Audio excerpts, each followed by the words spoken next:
குரு பரம்பரைக்கு வணக்கம். நேயர்களே, நமது சக்தி பீடம் வாயிலாக 2024ஆம் ஆண்டிற்கான வருட முழுமைக்குமான ஆண்டு பொது பலன்களை தனுசு ராசி மற்றும் லக்ன நேயர்களுக்காக இந்த பதிவில் நாம் காணப்போகிறோம்.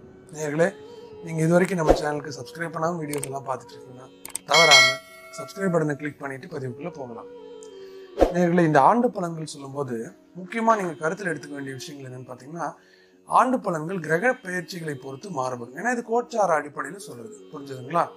அப்போ இந்த 2024 வருஷம் ஃபுல்லாக சொல்லணும்னா, இடையில சில பல கிரகங்கள் மாற்றம் அடையும் போது என்ன மாதிரியான பாசிட்டிவ் அல்லது நெகட்டிவ் சேஞ்ச் வருமோ அதுக்கு சில பரிகாரங்களையும் நாங்களே உங்களுக்கு கொடுப்போம். அப்போ நீங்க என்ன பண்ணணும், இந்த பதிவை முழுமையா பார்க்கணும். இடையில ஸ்கிப் பண்ணி பார்க்குற இந்த மாதிரி பார்த்தீங்கன்னா அந்த பரிகாரங்களை மிஸ் பண்ணிடுவீங்க. அதனால முழுமையா இந்த பதிவை பாருங்க, கடைசி வரைக்கும் ரொம்ப பயனுள்ளதாக இருக்கும். சரி, இந்த 2024ஆம் ஆண்டு தனுசு ராசி நேயர்களுக்கு பலன்கள் எப்படி இருக்குன்னு பார்க்கறதுக்கு முன்னாடி கிரக நிலைகளை பார்த்துருவோம்.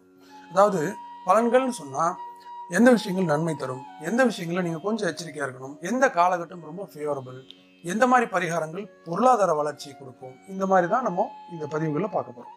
சரிங்களா? ரொம்ப விளக்கமாக தெளிவாக சொல்ல போகிறேன், முழுமையாக பாருங்கள். கிரக நிலைகள்னு எடுத்துக்கிட்டோம்னா, நம்ம தனுசு ராசி லக்ன நேயர்களுக்கு 3ஆம் இடமான முயற்சி ஸ்தானம் கும்பத்தில் சனீஸ்வரன் மூல திரிகோணம் வலு பெற்று இருக்காருங்க. அதே போல 5ஆம் இடமான பூர்வ புண்ணிய ஸ்தானத்தில் குரு பகவான் இந்த ஜனவரி மாதம் 1ஆம் தேதி வக்ர நிவர்த்தி அடைகிறாரு. ஏன்னா டிசம்பர் 31 வரைக்கும் வக்ரமா இருந்தவர் இந்த வருஷம் தொடங்கும் போதே வக்ர நிவர்த்தி அடைஞ்சு நேரான நிலையில் இருக்காரு. இது ஒரு வெல்கம் சிக்னல் யாருக்கு? தனுசு ராசி லக்னக்காரங்களுக்கு. ஏன்னா குரு உங்களுக்கு வக்ரமா இருக்கிறத விட வக்ர நிவர்த்தியாகி நேரா இருக்கிறது ரொம்ப சிறப்பு. அதுவும் நட்பு வீட்டில் இருக்கிறது இன்னும் சிறப்பு, புரியுதுங்களா? ஸோ அது ஒரு நல்ல விஷயம். அப்போ மே மாதம் 1ஆம் தேதி இந்த குரு இந்த 5ஆம் இடமான பூர்வ புண்ணிய ஸ்தானத்திலிருந்து 6ஆம் இடத்துக்கு போயிடுறாரு, ரிஷபத்துக்கு. சரி, இது ஒரு பயிற்சி. அதே போல 4ஆம் வீடான மீனத்தில் ராகு இருக்காருங்க. 10ஆம் வீடான கன்னியில கேது இருக்காங்க. ஸோ இந்த 4 கிரகங்களை மட்டும்தான் நம்ம இப்போ இந்த வருடத்திற்கான பலன்கள்ல முழுமையாக எடுத்துக்க போறோம். காரணம் என்னன்னு கேட்டுக்கிட்டீங்கன்னா, இந்த 4 கிரகங்கள் தான் வருட கிரகங்கள் சொல்லக்கூடிய ஆண்டுகோள்கள். ஏன்னா இவைகள் தான் உங்களுடைய வாழ்க்கையில குறிப்பிடத்தக்க அளவுக்கு மாற்றத்தை ஏற்படுத்தக்கூடியது. மற்ற கிரகங்கள் மாத கிரகங்கள் அல்லது மண்டல தின கிரகங்கள்னு சொல்லுவோம். அவங்க என்ன பண்ணுவாங்கன்னா, சட்டு சட்டுன்னு அடுத்தடுத்த ராசிக்கு போயிடுவாங்க. ஒரு ராசியில ஒரு மாசம் இருந்து அடுத்த ராசியில போயிடுவாங்க. அப்ப என்ன ஆகும்னா, அந்த குறிப்பிட்ட காலகட்டத்திலேயே ஒரு பலன்கள் ஒரு குறிப்பிட்ட அளவுக்கு வரதுக்கு முன்னாடியே அவங்க அடுத்த இடத்துக்கு போயிடுவாங்க. ஸோ முழுமையா தெரியாது. அதனால இந்த தினக்கிரகங்களையும் மாத கிரகங்களையும் லாங் டியூரேஷன் சொல்லக்கூடிய வருஷ பலன்கள்லாம் நம்ம பார்க்கும்போது கணக்கில் எடுத்துக்க கூடாது. சரிங்களா? சரி, இப்போ 2024 எப்படி இருக்க போகுது? முதல்ல குருவோடைய வீடு தனுசு, குரு நட்பு வீடு 5ஆம் இடம் திரிகோணம். ஸோ திரிகோண வலு ஸ்தான வலு பெற்றிருக்காருங்க. சரிங்களா? இது ஒரு சூப்பரான அமைப்பு. ஸ்தான வலு பெற்றிருக்கக்கூடிய குரு பகவான். ஷட்பலங்கள்ல 6 விதமான பலங்கள் இருக்கு. ஒரு கிரகம் வலுவா இருக்கா இல்லையான்னு பாக்குறதுக்கு இந்த 6 விதமான பலங்கள்ல இந்த ராசி, அதாவது ஸ்தான பலம்னு சொல்லக்கூடிய இந்த அமைப்பு ரொம்ப ரொம்ப முக்கியமா பார்க்கக்கூடியது. ஸோ நட்பு வீட்டில் இருக்கக்கூடிய குரு திரிகோண வலு, திரிகோண ஸ்தானம்னு சொல்லக்கூடிய அந்த இடத்தில் குரு பகவான் மிகச் சிறந்த அமைப்பில் இருப்பாருங்க. ஸோ 5ஆம் இடத்திற்கு குரு இருப்பது தனுசு ராசி லக்ன நேயர்களுக்கு மிக மிக சிறப்பான ஒரு அமைப்புன்னே சொல்லலாம். இதற்கு அடுத்தது 4ஆம் இடமான மீனத்தில் இருக்கக்கூடிய ராகு. அதாவது கேந்திர ஸ்தானங்கள்ல தீய கிரகங்கள் இருக்கிறது ஒரு வகையில் நல்லதுதான். காரணம் என்ன தெரியுங்களா? கேந்திரங்களில் தீய கிரகங்கள் இருக்கும்போது அந்தந்த காரகத்துவங்களை அந்த கிரகங்களுடைய அமைப்பின்படி சற்று போராடி நம்ம பெற வேண்டியிருக்கும். அவ்வளவுதான், வேற ஒன்றும் இல்லை. சுப கிரகங்கள் தான் போராடாம ஈஸியா கிடைக்கும். பாவ கிரகங்கள் தான் நம்ம அதுக்கு போராடி பெற வேண்டியிருக்கும். இவ்வளவுதான், கஷ்டப்பட்டு பெறணும்.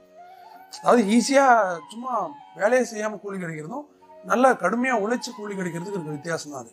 புரிஞ்சதுங்களா? ஸோ அப்ப 4ஆம் இடமான மீனத்தில் ராகு இருப்பது உங்களுக்கு வீடு, வண்டி, வாகனம், இடமாற்றம், குடும்பம். அதாவது குடும்பம்னாக்க உங்களுடைய ரிலேட்டிவ்ஸ், இமீடியட் ரிலேட்டிவ்ஸ்ன்னு சொல்லுவாங்க இல்லையா, அவங்க ஒரு வீட்டுக்குள்ள யாரெல்லாம் இருப்பாங்களோ அவங்க. குடும்பஸ்தானம்னா உடனே 2ஆம் இடத்துக்கு போயிடாங்க. இந்த குடும்பம்ன்றது வீடுன்ற அந்த கட்டமைப்புக்குள் இருக்கக்கூடிய ஆட்கள், இதைத்தான் குடும்பம்னு சொல்றோம். புரியுதா? ஸோ அப்ப அந்த மாதிரி அமைப்புகள், நல்ல மன நிம்மதி, மன நிறைவு, இந்த மாதிரி விஷயங்களை இந்த ராகு பகவான் கையில் எடுத்துக்கிறாரு. அப்போ அவர் என்ன பண்றாரு, வருஷம் முழுக்க ராகு இங்கே தான் இருக்காரு. அப்போ 4ஆம் இட காரகத்தும் இந்த வருடம் முழுமைக்கும் ராகுவுடைய கண்ட்ரோல் இருக்கு. அப்போ ராகு என்ன மாதிரியான கிரகம், ஒரு நிழல் கிரகம். புரிஞ்சுதுங்களா? அப்ப நம்ம என்ன பண்ணோம், இந்த மாதிரி குறிப்பிட்ட விஷயங்கள்ல பேராசை அல்லது ஓவர் எக்ஸைட்மெண்ட் அல்லது ஓவர் எதிர்பார்ப்புகளை வச்சுக்கூடாது. ஓவர் எதிர்பார்ப்பு என்ன, இப்ப நீங்க ஒரு ஒரு ஒரு 50,000 சேலரியில வேலைக்கு போயிட்டு இருக்கீங்கன்னு வச்சுக்கோங்க. திடீர்னு எனக்கு 5 லட்ச ரூபா சேலரி வரணும்னு எதிர்பார்க்கறது ஓவர் எக்ஸைட்மெண்ட், ஓவர் ஆம்பிஷியஸ். ஏன்னா ராகு என்ன பண்ணுவாங்கன்னா இந்த மாதிரி வேலையை தான் செய்வார். நல்லா 50,000க்கு வேலைக்கு போயிட்டு இருப்பீங்க மாசத்துக்கு, ஒரு நண்பன் கிரிப்டோவில் போடு, இன்வெஸ்ட் பண்ணு, இதை பண்ணு அதை பண்ணுன்னு சொல்லி 5 லட்ச ரூபா மாசம் வருமானம் வருதுன்னு பேங்க் அக்கௌண்ட் ஸ்டேட்மெண்ட்லாம் எடுத்து காட்டி அவங்கள இருக்கிற வேலையை விட்டுட்டு அதில் ஃபோக்கஸ் பண்ண வச்சு இருக்கிற வேலையும் போய் அதுவும் போகிற மாதிரி அமைப்புகளுக்கெல்லாம் கொண்டு விட்டுருவாங்க. சார் என்ன சார் அப்படின்னா இந்த 4ஆம் இடத்துல ராகு இருக்கும்போது நெகட்டிவாக நடந்துருமா, பயப்படணுமா நாங்கள் அப்படின்னா இல்லை, பயப்பட வேண்டியதில்லை. நீங்கள் என்ன பண்ணணும்னா 4ஆம் இடத்தில் கேது இருக்கும்போது என்ன மாதிரி உங்களுடைய மனநிலையை மாற்றுவார்ன்றது தெரிஞ்சுக்கிட்டீங்கன்னாவே எச்சரிக்கை ஆயிடலாம். என்ன, ஓவர் ஆம்பிஷியஸ் கொடுப்பாரு, ரொம்ப உயர்ந்த கற்பனைகளுக்குள்ள கொண்டு போய் கற்பனை உலகத்துல வாழ வைப்பாரு. சரிங்களா? அதாவது இப்ப 50,000 சம்பளம் வாங்கிட்டு இருக்கோம், அடுத்த வருஷம் 5 லட்ச ரூபா சம்பளம் வாங்குற மாதிரி ஒரு கற்பனை, ஒரு இமேஜினேஷனுக்குள்ள போகலாம். அது ஒரு ஹெல்த்தியான வளர்ச்சியான்னு கேட்டா இல்ல. 50,000 வாங்குறவங்க மிஞ்சி மிஞ்சி போனா ஒரு 1 லட்சம் வாங்கலாம் இன்னொரு வேலைக்கு மாத்தி சேர்ந்தா, அது அதிகபட்சம் இல்லையா? அப்ப அதை விட 10 மடங்கு இன்க்ரீஸ் அப்படின்னா பிசினஸ்ல ஏதாவது பண்ணா மேபி வாய்ப்பு இருக்கு, ஆனா வேலையில வாய்ப்பு இல்லை இல்லையா? இப்போ அந்த மாதிரி ஓவர் ஆம்பிஷியஸான மாற்றங்கள், அது சார்ந்து சில முக்கியமான முடிவுகள், இதெல்லாம் மட்டும் எடுக்கிறதுல எச்சரிக்கை வேண்டும். வீட்டில் இருக்கவங்களுக்கு அட்வைஸ் பண்ண போகாதீங்க. இப்போ நீங்க அட்வைஸ் பண்ணீங்கன்னா தப்பு தப்பா போகும். உங்க அட்வைஸை கேட்டு வீணா போற மாதிரி அமைப்புகள் வந்துடும். அப்புறம் கடைசியா நீ தானே சொன்னன்ற மாதிரி உங்ககிட்டயே வந்து நிற்பாங்க. அட்வைஸ் பண்ணாதீங்க யாருக்கும், அதுவும் குறிப்பா உங்க வீட்டில் இருக்கவங்களுக்கு. புரியுதுங்களா? யார் எப்படி போனாலும் என் வேலையை நான் கரெக்டாக செஞ்சுட்டு இருப்பேன்ற மாதிரி நீங்க இருந்துட்டீங்கன்னா உங்களுக்கும் பிரச்சனை இல்லை, யாருக்கும் பிரச்சனை இல்லை. புரியுதா? சரி, இது ஒன்று. இதுக்கு அடுத்து வீடு விற்க, வாங்க, இடம் மாற்ற, இந்த மாதிரி எந்த முக்கியமான முடிவுகளாக இருந்தாலும் ஒரு தடவைக்கு 10 தடவை யோசிச்சு டாக்குமெண்ட்லாம் கரெக்டாக இருக்கான்னு சரி பார்த்துக்கிட்டு எடுங்க. ரியல் எஸ்டேட்டில் இன்வெஸ்ட் பண்ணுறவங்களா இருந்தாலும் இதே அமைப்பு தான், பார்த்து கரெக்ட் பண்ணிட்டு எடுங்க. புரியுதுங்களா? அதே போல் கல்வி, தனுசு ராசியில் இருக்க நேரங்களுக்கு இந்த டைமில் படிப்பு அப்படி ஃபிங்கர் டிப்ஸில் மெமரிஸ் ஆகும். ஸ்டூடெண்ட்டாக இருந்தால், காலேஜாக இருந்தாலும், எக்ஸாம் படிச்சுட்டு இருந்தாலும், கவர்மெண்ட் எக்ஸாம் எழுதிட்டு இருந்தாலும், ஸ்கூல் பிள்ளைகளாக இருந்தாலும், யாராக இருந்தாலும், நீங்கள் எந்த கல்வியை நீங்கள் படிக்கிறீங்களோ அந்த கல்வி அப்படின்றதுக்குள்ள ஃபிங்கர் டிப்ஸ்க்கு வந்துடும். ஆனால் முக்கியமான நேரத்தில் எக்ஸாம் டைமில் உங்களை சொதப்பும், ஞாபகம் இருக்காது, அல்லது ஓவர் ஆம்பிஷியஸில் போய் ஐயோ எக்ஸாமில் இது படிக்காமல் வந்துட்டோமே, எல்லாம் தெரியுன்ற ஒரு மிதப்பில் இருந்துட்டோமே அப்படின்ற மாதிரி வந்துடும். அப்போ என்ன பண்ணணும், அந்த ஓவர் ஆம்பிஷியஸ் கூடாது. அதாவது எனக்கு எல்லாம் தெரியும், நான் எல்லாத்தையும் படிச்சிருவேன், நான் படிச்சதுல இருந்து தான் கேள்வி வரும், இந்த மாதிரி ஓவர் ஆம்பிஷன் கூடாது. சரியா? சரி. இப்போ இது ராகுவோட அமைப்பு. ராகு தர பாசிட்டிவ் என்ன தெரியுமா? இதேதான். வீடு விஷயத்துல நீங்க கவனமா கரெக்டா நியாயப்படி இருந்தீங்கன்னா கண்டிப்பா வீட்டை வித்து பல மடங்கு லாபத்தை கொடுத்துருவாரு. நியாயமா இருந்தா போதும், அநியாயமா இருந்துடக்கூடாது, பொய் சொல்லிடக்கூடாது, ஏமாத்திடக்கூடாது. கல்வியில் அதே தான். என்னதான் உங்களுக்கு மெமரிஸ் ஆனாலும் கல்விக்குன்னு இவ்வளவு நேரம் கொடுக்க வேண்டிய மரியாதை கொடுத்தீங்கன்னா கல்வியில சூப்பரா டாப்ல கொண்டு போய் உட்கார வச்சுவாரு. ஐடி, மருத்துவம், ரிசர்ச் போன்ற துறைகள்ல கல்வியை ஏற்படுத்தி கொடுப்பாரு. அதுல ரிசர்ச் பண்றவங்களுக்கு எல்லாம் மிகப்பெரிய வளர்ச்சி ஏற்படுத்தி கொடுப்பாரு. இந்த மாதிரி துறைகள்ல தொழில் தேடிட்டு இருக்கிற நபர்களுக்கு, படிச்சவங்களுக்கு டக்குன்னு தொழில் அமைச்சு கொடுத்துருவாரு. இத்தனையும் ராகுவால் ஏற்படக்கூடிய அமைப்புகள். சரி, இப்ப கேது குரு 10ல் ஒரு பாம்பாவது வேண்டும்னு ஒரு ஜோதிட பழமொழி. அந்த அடிப்படையில் கேது 10ல் இருக்கும்போது 10ஆம் இடம் நல்ல வளர்ச்சியை பெற்றாலும் கூட ஆரம்பத்தில், இந்த வருடத்தினுடைய ஆரம்பத்தில் சில பல சிக்கல்களை கொடுக்கதான் செய்யும். அப்ப நீங்க என்ன பண்ணணும், ஏப்ரல் 30 வரைக்கும் பொறுமையா இருக்கணும். மே 1ஆம் தேதி குரு பெயர்ச்சி ஆகுது இல்லையா, அந்த குரு பெயர்ச்சி அந்த 10ஆம் இடத்துல இருக்கக்கூடிய கேது குருவுடைய பார்வைக்குள்ள வந்துடுறாரு. அருமையான அமைப்பு. தொழில் திரும்பியும் பிக்கப் ஆயிடும், சூப்பரா பிக்கப் ஆயிடும். அது வரைக்கும் தொழில் படுத்துரும் சொல்ல வரலைங்க, அளவா போயிட்டு இருக்கும், அப்படியே ஒரு growth அப்படின்ற லெவல்ல இருக்கும், பயங்கர டாப் லெவலுக்கு போகாது. ஆனா மே மாசத்துக்கு பிறகு நல்ல டாப் லெவல் போகும். குறிப்பா ஆன்மீகம் சார்ந்த துறைகள்ல தொழில் பண்றவங்க, அல்லது உங்க தொழில ஏதாவது ஒரு வகையில ஒரு ஸ்பிரிச்சுவல் எலிமெண்ட்டை கொண்டு போய் உள்ள சேர்த்துக்குவாங்க. இப்போ நீங்க வேலைக்கு போறீங்க, டெய்லி காலைல உங்க ஆஃபீஸ் போனோம்னா முதல்ல ஒரு நீங்க உட்கார்ற ஆஃபீஸ்ல டேபிள்ல ஒரு சின்ன யந்திரம் அல்லது ஒரு தெய்வத்தோட போட்டோ வச்சு அதுக்கு ஒரு வணக்கம் வச்சுட்டு நீங்கள் உங்கள் வேலையை ஸ்டார்ட் பண்ண ஒரு ஸ்பிரிச்சுவல் எலிமெண்ட். உங்கள் வேலையவே நீங்கள் ஒரு ஸ்பிரிச்சுவல் எலிமெண்ட்டோட ஸ்டார்ட் பண்ணுறீங்க. கரெக்டாக? இந்த மாதிரி அமைப்புகள் இருக்கிறவங்களுக்கு மிகச்சிறப்பு. அதே மாதிரி விநாயகர் வழிபாடை எடுத்து விநாயகர் கவசம், விநாயகர் அகவல், அபயார் கொடுத்த விநாயகர் அகவலை நீங்கள் வந்து யூடியூப்லேயோ அல்லது வேறு ஏதாவது ரெக்கார்டிங்லேயோ நீங்கள் ரொம்ப சிறப்பாக இருக்கும். தொழில் சார்ந்த அத்தனை பிரச்சனைகளும் சிறப்பாக முடிஞ்சிடும். புரியுதுங்களா? இதெல்லாம் தொழிலில் கேதுவால. அதே மாதிரி இன்னொன்று, நீங்கள் எந்த தொழில் பண்ணாலும் அதில் கொஞ்சம் டொனேஷன் கொடுங்க. கொஞ்சம் இல்லாத ஏழை மக்களுக்கு உதவி பண்ணுங்க. சில நல்ல காரியங்களுக்கு காசு செலவு பண்ணுங்க.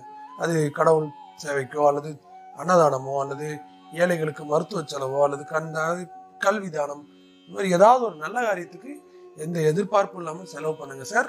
நிச்சயமா நல்ல ஒரு அதை நீங்க செய்ய செய்ய தொழில் டபுள் மடங்கா வளர்ந்துகிட்டே இருக்கும். ஏன்னா கேது எப்படின்னா சேவை. மற்றவர்களுக்காக உழைக்க கேது உங்களுக்காக உழைப்பாரு. நீங்க உங்களுக்காக உழைக்க கேது உங்க காசுல எடுத்து மற்றவங்களுக்கு போக வச்சிருவாரு. அதுதான் கேதுவோட அமைப்பு. புரிஞ்சுங்களா? ஸோ அப்போ கேதுவை புரிஞ்சுக்கிட்டா இந்த தொழில் அமைப்பு சூப்பரா இருக்கும். அதுலயும் குறிப்பா மே மாசத்துக்கு பின்னாடி சூப்பரா இருக்கும். மே மாசம் வரைக்கும் கொஞ்சம் ஸ்லோவா இருக்கும். அவ்வளவுதான். புரிஞ்சுங்களா? ஓகே. இப்ப சனிக்கு வருவோம். சனி 3ஆம் இடத்தில் இருக்கிறாரு. அருமையான அமைப்பு, எந்த குறையும் இல்லை. 3ஆம் இடத்தில் அதுலயும் மூல திரிகோண வலுவை பெற்றிருக்கக்கூடிய சனி உங்க முயற்சிகளை பல மடங்கு ஊக்குவிப்பார். உங்களுடைய வளர்ச்சிக்கான ஊக்கத்தை கண்டிப்பா கொடுப்பார். நீங்க எந்த செயல் செய்தாலும் அதுல வளர வைப்பார் பல மடங்கு. புரியுதுங்களா? ஆனா முயற்சியில கடுமையான உழைப்பையும் அதுக்கான எஃபர்ட் நீங்க உட்காந்து போடணுங்க. ஒர்க்கா இருந்தாலும் சரி, பிசினஸா இருந்தாலும் சரி, அதுக்குன்னு நீங்க டெய்லி ஒரு 10 மணி நேரம், 8 மணி நேரம், 5 மணி நேரம் உங்களுடைய லெவல் என்னவோ அந்த லெவலுக்கு உழைப்பை நீங்க போட்டீங்கன்னா கண்டிப்பா அதுல வளர்ச்சி கொடுத்துருவார் சனி. புரியுதுங்க? ஏன்னா சனி உழைப்பை மட்டும் தான் தேடுவார். உழைப்பு உங்ககிட்ட இருக்கா, வளர்ச்சி கண்டிப்பா கொடுத்துருவார். யாருமே தடுக்க முடியாது. சனி கொடுத்தால் எவர் தடுப்பார் அப்படின்ற மாதிரி தான் சனியோடைய வளர்ச்சி. ஸோ ஆக மொத்தம் இப்போ பார்த்தீங்கன்னா ராகு ஓகே, கேது ஆவரேஜ், குரு நல்லா இருக்கு, சனி சூப்பரா இருக்கு இல்லையா? இதுதான் நிலைமை. அப்போ ஒரு 75% தனுசு ராசி நேயர்களுக்கு, தனுசு லக்ன நேயர்களுக்கு இந்த 2024ஆம் ஆண்டு சிறப்பா இருக்குங்க. புரிஞ்சுதுங்களா? மே மாசத்துக்கு பிறகு குரு 6ஆம் இடத்துக்கு போறாரு இல்லைங்களா? அது அந்த டைம் அந்த குருவினுடைய 6ஆம் இடத்தினுடைய நகர்வு இருக்கு இல்லைங்களா? அந்த டைம்ல கடன் போட்டு வீடு வாங்குறது, கடனை வந்து நல்ல விஷயங்களுக்காக கடன் வாங்குறது, இந்த மாதிரி விஷயங்களை நீங்களா செஞ்சிருங்க முன் வந்து. அது ரொம்ப சிறப்பு. புரியுதுங்களா? ஏன்னா அப்போ கடன் வரக்கூடிய ஒரு காலகட்டம். புரியுதுங்களா? அப்போ கடன் நீங்க ஆல்ரெடி கடன்ல இருந்தாலும் கடனை கட்டி முடிக்கிற மாதிரி இருந்தால் திருப்பி வேற ஒரு சின்ன கடன் வாங்கிக்கோங்க. சின்னதாக ஒரு பர்சனல் லோன் 2 லட்ச ரூபா, 1 லட்ச ரூபா அந்த மாதிரி. அப்போ கடன் இருந்துகிட்டே இருக்கும். புரியுதுங்களா? சரி, இதுதான் சிறப்பா இருக்குங்க. துறை ரீதியாக எடுத்துட்டீங்கன்னா கல்வி நல்ல வளர்ச்சி. நான் சொன்ன கல்வியில் என்ன அமைப்புன்னு. மற்றபடி குழந்தைகள், குருவே வந்துட்டு நல்ல நட்பு வீட்டில் புத்திரஸ்தானத்தில் இருக்காரு. குழந்தை பாக்கியம் ஏற்படும். குழந்தைகள் நல்ல உங்க பேச்சு கேட்பாங்க. குழந்தைகளுக்கு நன்மை ஏற்படும். குழந்தைகள் வாழ்க்கையில் வளர்ச்சி ஏற்படும். காதல் அமைப்புகள் நிச்சயமாக நற்பலன்களை கொடுக்கும். சண்டை சச்சரவு தீர்ந்துடும். சிலருக்கு காதல் கல்யாணத்திலையும் போய் முடியும். கவலை வேண்டாம். அதே போல முதியோர்களா நீங்க இருக்கீங்கன்னா, வயசானவங்க 75 வயசுக்கு மேல இருக்கீங்கன்னா, 10ல் கேது வரும்போது முட்டிக்கால் சம்பந்தப்பட்ட சின்ன சின்ன வலி வேதனைகள் வரலாம். சரிங்களா? ஸோ முட்டிக்காலுக்கு இந்த எக்ஸசைஸ் பண்றது, பிசியோதெரப்பி பண்றது, இந்த மாதிரி விஷயங்கள்லாம் ரெகுலரா பண்ணுங்க. இல்லைங்களா? அதே மாதிரி நெஞ்சில சளி கட்டுற மாதிரி அமைப்புகள் இருந்தா அதுக்கு ப்ரிகாஷனா மருந்து எடுத்துங்க. ரொம்ப விட்டுட்டு அது வந்து பின்னாடி இன்ஃபெக்ஷன் ஆகிற மாதிரி விட்டுறக்கூடாது. நெஞ்சு பகுதியில சளி கட்டக்கூடிய வாய்ப்புகள் இருக்கு.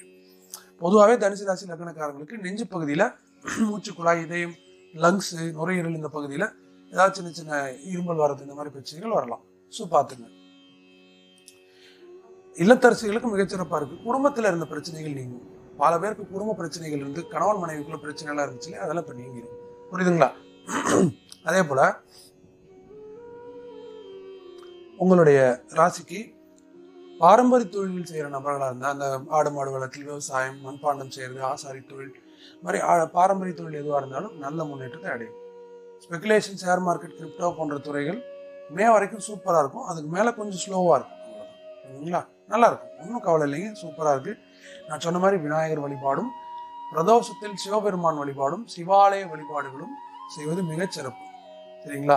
உபதேசம் செய்த கிரகம் கிருஷ்ணர், முருகர், சிவபெருமான், அம்பாள், இந்த மாதிரி உபதேசம் செய்த தெய்வங்கள்னு சிலர்லாம் இருக்காங்க. கிருஷ்ணர் கீதோபதேசம் பண்ணார், முருகன் பிரணவ உபதேசம் பண்ணார், சிவபெருமான் பஞ்சாட்சர உபதேசம் பண்ணார், அம்பாள் ஆகம சூத்திரங்களை நந்திதேவருக்கு உபதேசம் பண்ணாங்க. இப்படி இவங்கெல்லாம் உபதேசம் கொடுத்தவங்க. இந்த மாதிரி உபதேசம் கொடுத்து குருஸ்தானத்தில் இருந்த தெய்வங்களை வழிபடுவது சிறப்பு. குரு பகவான் வழிபாடும் சிறப்பு. புரிஞ்சுதுங்களா? சரி, தென்குடி திட்டை வசிஷ்டேஸ்வரர் கோயிலுக்கு ஒரு தடவை போயிட்டு வாங்க. சரிங்களா? அது ரொம்ப சிறப்பு. மற்றபடி சிறப்பா இருக்குங்க, ஒன்றும் கவலைப்படாதீங்க, நல்லா இருக்கு, அருமையா இருக்கு. நீங்க இந்த காலகட்டத்தில் வணங்க வேண்டிய அதிர்ஷ்ட தெய்வம் சிவபெருமான் மற்றும் குரு உபதேசம் உள்ள குருமார்கள், சித்தர்கள் போன்ற ஞானிகள், குரு உபதேச ஸ்தானத்தில் இருக்கக்கூடிய தெய்வங்கள். அனுகூலமான எண்கள் 3, 12, 21. ராசியான நேரம் மஞ்சள் மற்றும் சந்தனம். அனுகூலமான திசைகள் கிழக்கு மற்றும் வடகிழக்கு. நேர்களை இப்ப நான் சொல்லியிருக்கேன் இல்லையா, நிறைய விஷயங்கள் சொன்னதெல்லாம் உங்களுக்கு நடக்கிற பட்சத்தில் கமெண்ட்ல எழுதுங்க. வேற ஏதாவது உங்க ஜாதகம் சார்ந்தோ அல்லது பொதுவான அமைப்புகள்லையோ டவுட் இருந்தா அதையும் கேளுங்க, நான் பதில் சொல்றேன். அதே போல இப்ப நான் சொன்னது பொது பலன்கள், எல்லா தனுசு ராசிக்கும் பொருந்துற மாதிரி பொதுவா சொல்லியிருக்கேன். உங்களுக்கு குறிப்பா ஏதாவது டவுட்ஸ் இருந்தாலும், முக்கியமா உங்களுக்கு ஏதாவது வீட்டுல பிரச்சனை இருந்தால் அதுக்கு சொல்யூஷன் தேவைனாலும் ஜாதகம் பார்த்துக்கணும். உங்களுக்கு ஜாதகம் பார்க்கணுன்னாலும், வெரிஃபை பண்ணணும்னாலும், பொருத்தம் பார்க்கணுன்னாலும், எழுதணும்னாலும் இங்க ஸ்கிரீன்ல தெரிய நம்பருக்கு வாட்ஸ்அப் அல்லது கால் பண்ணுங்க. சரிங்களா? இந்த பதிவை ரொம்ப பயனுள்ளதா இருக்கும். உங்க நண்பர்கள் உறவினர்களுக்கு அவங்க குரூப்ஸ்லாம் ஷேர் பண்ணுங்க வாட்ஸ்அப்ல. புரியுதா? இது வரைக்கும் இந்த வீடியோ நீங்க பார்த்துட்டு இருக்கீங்க, ஆனா லைக் பண்ணலைன்னா லைக் பண்ணிக்க, பிடிச்சிருந்தா. மீண்டும் ஒரு நல்ல பதில் உங்களை சந்திக்கிறேன். அதுவரை உங்களிடமிருந்து விடைபெறுவது உங்கள் வராகி ஜோதிடர் ஜாமக்கொள்ளி தகன் ஹரிசுதன். நன்றி நேயர்களே, வணக்கம்.